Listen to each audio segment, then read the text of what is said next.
Hi friends, welcome to CNR English Academy. இன்னைக்கு வீடியோவில் டீச்சர்ஸாக இருக்கட்டும், கவர்மெண்ட் சர்வன்ஸாக இருக்கட்டும், எல்லாருமே ரொம்ப எதிர்பார்த்த ஒரு நாள் அப்படின்னே சொல்லலாம். டிஎன் பட்ஜெட் இன்றைக்கி நீங்கள் எல்லாருமே பார்த்துருப்பீங்க. எப்போவுமே பார்த்திங்கன்னா டீச்சர் சைட்லேருந்து எதிர்பார்க்கக்கூடிய நிறைய விஷயங்கள் அதோட ஆர்வத்தை இன்னமுமே இந்த நாள் அதிகப்படுத்துச்சு அப்படின்னு தான் சொல்லணும். அண்ட் இது ஒரு குட் நியூஸும் கூட. அதே மாதிரி 2025 இதுதான் இப்போ இருக்கக்கூடிய ரூலிங் கவர்மெண்ட்டோட கடைசி பட்ஜெட் அப்படின்னு சொல்லலாம். இந்த 5 இயர்ஸில் அஃப்கோர்ஸ் 2026 பார்த்திங்கன்னா அது ஒரு இடைக்கால பட்ஜெட்டாக தான் நம்மளால் பார்க்க முடியும். எலெக்ஷன் நெருங்கிறதுனால இதுலேயுமே பார்த்திங்கன்னா 1721 பிஜிடிஆர்பிக்கு சொல்லியிருக்காங்க. அதே மாதிரி யூஜிடிஆர்பிக்கு 841 அப்படின்ற நம்பர்ஸ் கொடுத்துருக்காங்க. இதுலேயுமே எஸ்ஜிடிக்கு எந்த இன்ஃபர்மேஷன்ஸுமே இல்லை. ஏன் அப்படின்னா எக்ஸாம்ஸ் முடிச்சுட்டு டீச்சர்ஸ் கிட்டத்தட்ட 6 முதல் 7 மாதமாக அவங்களுமே ரொம்ப ஆர்வமாக வெயிட் பண்ணிக்கிட்டு இருக்காங்க. அவங்களுமே அதிகபட்ச ஈடுபாட்டோட எதிர்பார்த்து காத்துட்டு இருந்த ஒரு பட்ஜெட் இது. அந்த குறிப்பிட்ட நம்பர்ஸ் அதில் இல்லாதது ஒரு வருத்தமான ஒரு விஷயம்தான். ஏன் அப்படின்னா டீச்சர் சொசைட்டின்னு சொல்லும்போது எல்லாருமே இதில் சேர்ந்துருக்காங்க. அதையுமே நம்ம பார்க்க வேண்டியிருக்குது. கூடிய சீக்கிரம் எஸ்ஜிடிக்குமே ஒரு நல்ல ரிசல்ட்டை கவர்மெண்ட் அறிவிச்சாங்கன்னு சொன்னால் இன்னமுமே அது சிறப்பானதாக இருக்கும். அந்த வேண்டுதலையும் நம்ம வலியுறுத்திக்கிறோம். அண்டு யூஜிடிஆர்பி டீச்சர்ஸ்க்குமே பார்த்திங்கன்னா இந்த வேகன்சிஸ் இந்த நம்பர்ஸ் இன்னமுமே அதிகரிக்கணும் அப்படின்ற எதிர்பார்ப்புகளோட டீச்சர்ஸ் இருக்காங்க. அதையுமே கவர்மெண்ட் ஃபுல்ஃபில் பண்ணணும் அப்படின்ற வேண்டுதலும் இங்கே இருக்குது. Now coming to the part of PGTRB 1721 vacancies இந்த ஆண்டு நியமனம் பண்ணுவாங்க.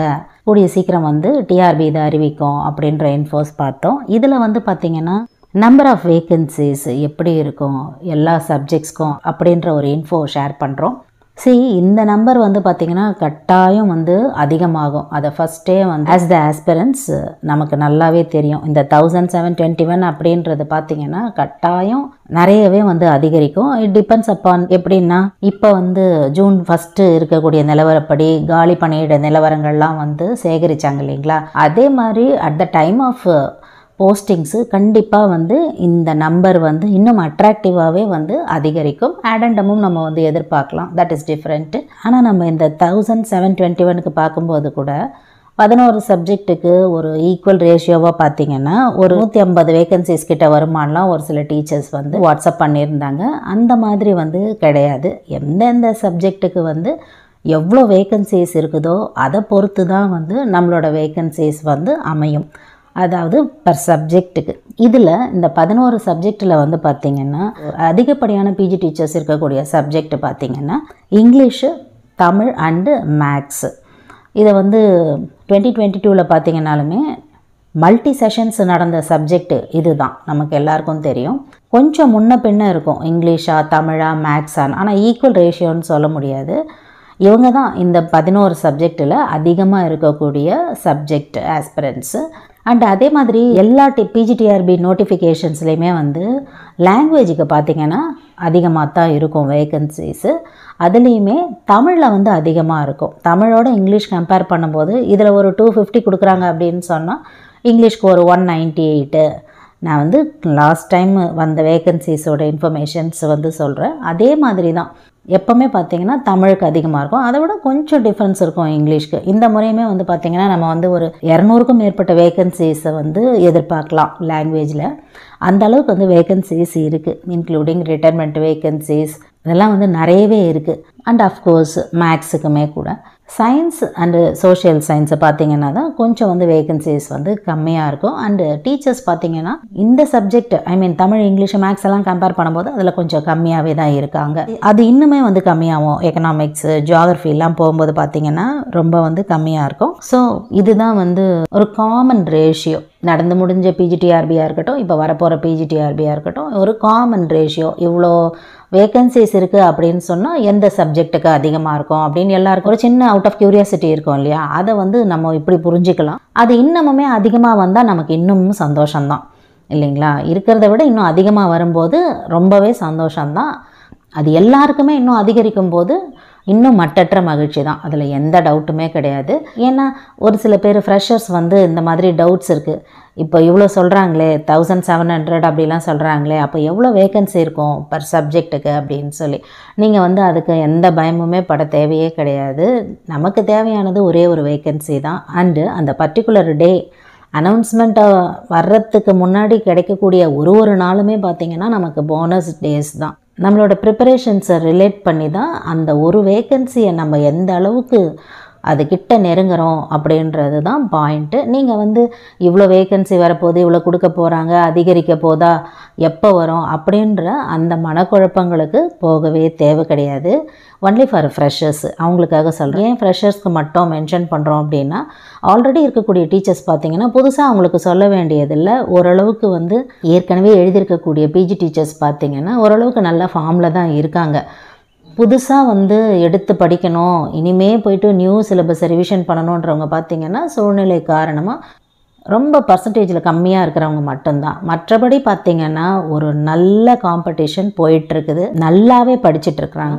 அதை இந்த நேரத்தில் உங்களுக்கு நான் மறுபடியும் ஞாபகப்படுத்துகிறேன், நல்லாவே படிச்சுட்ருக்காங்க, ரொம்ப எஃபோர்ட்ஸ் போட்டு புட்டப் பண்ணிக்கிட்டு இருக்காங்க. ஏன்னா இந்த நியூ சிலபஸ் வந்ததுலேருந்தே பார்த்திங்கன்னா அதற்கான காம்படிஷனை நம்மளால் வந்து கண் கூட பார்க்க முடியும். உங்களுக்கு நாங்கள் இது ஆல்ரெடி உங்களுக்கு நம்ம சொல்லியிருப்போம், இருந்தாலும் இந்த இடத்துல ஒரு முறை நினைவூட்டுறோம். அதனால் ஒன்றும் தப்பு கிடையாது. ஒருவேளை படிக்கிறதுக்கு கொஞ்சம் தாமதமாக ஆகிறவங்க கூட உங்களோட ஸ்டடீஸை வந்து நீங்கள் ஸ்டார்ட் பண்ணிக்கலாம் அப்படின்ற இன்ஃபோக்காகத்தான். அண்டு எலெக்ஷன் ஸ்ட்ராட்டஜி வந்து ஸ்டார்ட் ஆகிடுச்சு. ஒரு விஷயமாக வந்து கவர்மெண்ட் வந்து ஸ்டெப்ஸ் எடுக்க ஆரம்பிச்சிட்டு தான் இருக்காங்க. திடீர்னு ஒரு நாள் நோட்டிஃபிகேஷன் வரும்போது நாட்கள் கம்மியாக இருக்கிற பட்சத்தில் அந்த டைம் வந்து பார்த்திங்கன்னா நமக்கு அவ்வளோ க்ரூஷியலாக இருக்கும். இதெல்லாம் ஒரு குட் சைன். ஒரு காலி பணியிடம் வந்து சேகரிக்கிறது, அந்த விவரங்களை நம்ம தெரிஞ்சுக்கிறது, அதே மாதிரி டிஆர்பி அனௌன்ஸ் பண்ணோம் அப்படின்னு சொல்லி பிஜிடிஆர்பியை பற்றி ஒரு இன்ஃபர்மேஷன்ஸை நம்ம கேட்குறது, இதெல்லாம் வந்து பார்த்திங்கன்னா ஒரு நல்ல சைனு, ஒரு பாசிட்டிவான note. So on the core பார்த்திங்கன்னா ப்ரிப்பரேஷன் ஸ்ட்ராட்டஜி வந்து பக்காவாக ரெடி பண்ணக்கூடிய டைம், அதுதான் அதில் இருக்கக்கூடிய மெயின் பாயிண்ட்டு. இப்போ வந்து எக்ஸாம் வந்து பார்த்திங்கன்னா இந்த வருஷத்தோட லாஸ்ட்லேயோ இல்லை இன்னுமுமே துரிதப்படுத்தணும் அப்படின்னு நினச்சாங்கன்னா இன்னமுமே முன்னாடியே கூட எக்ஸாம்ஸ் வந்தது அப்படின்னு சொன்னாலோ நம்ம வந்து ஃபுல் ப்ரிப்பரேஷனோட நம்மளோட எக்ஸாம்ஸை வந்து எதிர்கொள்ளும் போது தான் வந்து இந்த நம்பர் இருக்குது இல்லைங்களா, 1721, அதில் நம்மளோட சப்ஜெக்ட்டுக்கு ஒரு நம்பர் இருக்கும், அதில் வெர்டிக்கல் வேக்கன்சிஸு அதே மாதிரி ஹாரிசான்டல் வேக்கன்சிஸ் அந்த மாதிரி பிரிக்கும்போது நீங்களே யோசிச்சு பாருங்கள் எந்த அளவுக்கு நம்மளோட ப்ரிப்பரேஷன்ஸ் இருக்கணும் அப்படின்னு சொல்லி. நான் கண்டிப்பாக இதிலெல்லாம் பயமுறுத்தலை, இருக்கிற ஃபேக்டை வந்து சொல்கிறோம். ஓவராலாகவே பார்க்கும்போது 1721 வேக்கன்சி, அதில் நம்ம சப்ஜெக்ட்டுக்கு ஒரு வேக்கன்சி இருக்கும், அதில் எவ்வளோ கேட்டகரிஸ் இருக்குது இல்லைங்களா, அதில் போகும்போது நம்ம தொலைஞ்சு போயிடுவோம். அப்போ அந்த அளவுக்கு மார்க்ஸ் இருந்ததுன்னு சொன்னால் தான் நம்ம இந்த நம்பருக்குள்ளவே வர முடியும். அதுதான் அதோட மெயின் பாயிண்ட்டு. ஸோ அதுக்கு நம்மளை வந்து நம்ம தயார்படுத்திக்கணும். இப்போ நீங்கள் ஒரு நாளைக்கு வந்து 3 hours 4 hours படிக்கிறீங்க அப்படின்னு சொன்னால் அது இன்னும் 4 மணி நேரத்துலேருந்து 6 மணி நேரம், இல்லை 6 மணி நேரம் அப்படின்னு சொன்னாக்கா அந்த 6 மணி நேரமே வந்து கரெக்டாக கொஞ்சம் கூட குறையாமல் அந்த டைமிங்ஸ் அப்படியே ஃபாலோ பண்ணுறது, இன்னமுமே வந்து அந்த எஃபர்ட்ஸை வந்து அதிகரிக்கிறது, இதெல்லாம் தான் வந்து பார்த்திங்கன்னா ஒரு நல்ல சக்ஸஸ்க்கு நம்மளை கொண்டு போகும். அண்ட் அந்த நோட்டிஃபிகேஷன் டேட் வரும்போது நம்ம புதுசாக எந்த ஒரு யூனிட்டையும் தொடாமல் ரிவிஷன், நம்பர் ஆஃப் ரிவிஷன்ஸு அதிகபட்சம் பண்ணும்போது அந்த சக்ஸஸை யாராலையுமே வந்து தடுக்கவே முடியாது. அவங்க கொஸ்டின்ஸ் எந்த அளவுக்கு வந்து டஃப்பாக கேட்டாலும் சரி, இல்லை நம்ம ரீசெண்டாக பார்த்துருப்போம் டிஎன் செட்டில் எப்படியெல்லாம் கொஸ்டின்ஸ் வந்து கேட்டிருந்தாங்க, இந்த முறை டிஆர்பி வந்து கண்டக்ட் பண்ணாங்க, எவ்வளோ மிஸ்டேக்ஸ் இருந்துச்சு, எந்த அளவுக்கு கொஸ்டின்ஸ் இருந்துச்சுன்னு நம்ம பார்த்தோம். இன்ஃபேக்ட் நீங்கள் பார்க்கலனா கூட அந்தந்த சப்ஜெக்ட் ரிலேட்டடாக இருக்கிறவங்க அந்த கொஸ்டின்ஸ்லாம் பாருங்கள், எந்த அளவுக்கு எடுத்திருக்காங்க அப்படின்னு உங்களுக்கே தெரிய வரும். ஸோ வரப்போகிற டிஆர்பியில் கூட காம்படிஷன்ஸ் ரொம்ப ஹெவியாக இருக்குது, அதில் எந்த டவுட்டும் இல்லை. ஸோ இப்போவே வந்து நிறைய எஃபர்ட்ஸ் போடுங்க. அடுத்த எக்ஸாமுக்கு பார்த்தீங்கன்னு சொன்னால் இந்த வேக்கன்சிஸை விட குறையுமே தவிர கண்டிப்பாக அதிகமாகிறதுக்கு வாய்ப்பே இல்லை. ஏன்னு சொன்னால் ஒரு முறை ஒரு நம்பர்ஸை வந்து நம்மளால் பார்க்க முடியுது, அதில் வந்து டிஃப்ரென்ஸ் இருக்குது. அது எல்லாமே டீச்சர்ஸாக இருக்கக்கூடிய எல்லாருக்குமே தெரியும். அவங்க எந்த எக்ஸாமாக இருந்தாலும் சரி, எஸ்ஜிடியோ யூஜிடியோ இல்லை பிஜிடிஆர்பியோ வாட் எவர் இட் இஸ், எல்லாருக்குமே அந்த நம்பர்ஸில் டிஃப்ரென்ஸ் இருக்கிறது நம்மளால் கண்கூட பார்க்க முடியுது. ஸோ இதெல்லாம் தவிர்த்துட்டு வரப்போது ஒரு எக்ஸாமு, அதில் வந்து எழுதிட்டு நம்ம முடிச்சுட்டு போயிடணும் அப்படின்னு நினைக்கிறவங்க கண்டிப்பாக அதிகமான எஃபர்ட்ஸை வந்து போடுங்க. சொல்ல வந்தது இந்த இன்ஃபர்மேஷன்ஸ் மட்டும்தான். இன்னமுமே வந்து தள்ளி போடாதீங்க. ப்ரிப்பேர் பண்ணுறதுக்கு ரொம்ப ஸ்ட்ரகிளிங்காக இருக்கும். அதுக்கப்புறமா டேட்ஸ் அனௌன்ஸ் பண்ணிட்டாங்க அப்படின்னு சொன்னால். அண்ட் அதே மாதிரி இந்த மாதிரி நம்ம பிஜிடிஆர்பி ரிலேட்டடான வீடியோஸ் கொடுக்கும்போது டீச்சர்ஸ் வந்து கமெண்ட் செக்ஷனில் போடுவீங்க, இத்தனை யூனிட்ஸ் வந்து நம்ம முடிச்சிருக்கோம் அப்படின்னு சொல்லி. கண்டிப்பாக அதே இன்ஃபர்மேஷனை இந்த வீடியோவோட கமெண்ட் செக்ஷன்லேயும் கொடுங்க. அது பார்க்குறவங்களுக்கு இன்னமுமே ஒரு எந்துவை கொடுக்கும் அப்படின்னு சொல்லி இந்த வீடியோ இங்கே முடியுது. இதில் உங்களுக்கு ஏதாவது டவுட்ஸ் இருந்ததுன்னு சொன்னால் வழக்கம் போல் உங்களோட கமெண்ட் செக்ஷனில் சொல்லுங்கள். Up to this I conclude. இதே மாதிரி ஒரு நல்ல வீடியோவில் உங்களை நான் மீட் பண்ணுறேன். Thank you friends. தேங்க்ஸ் ஃபார் வாட்சிங்.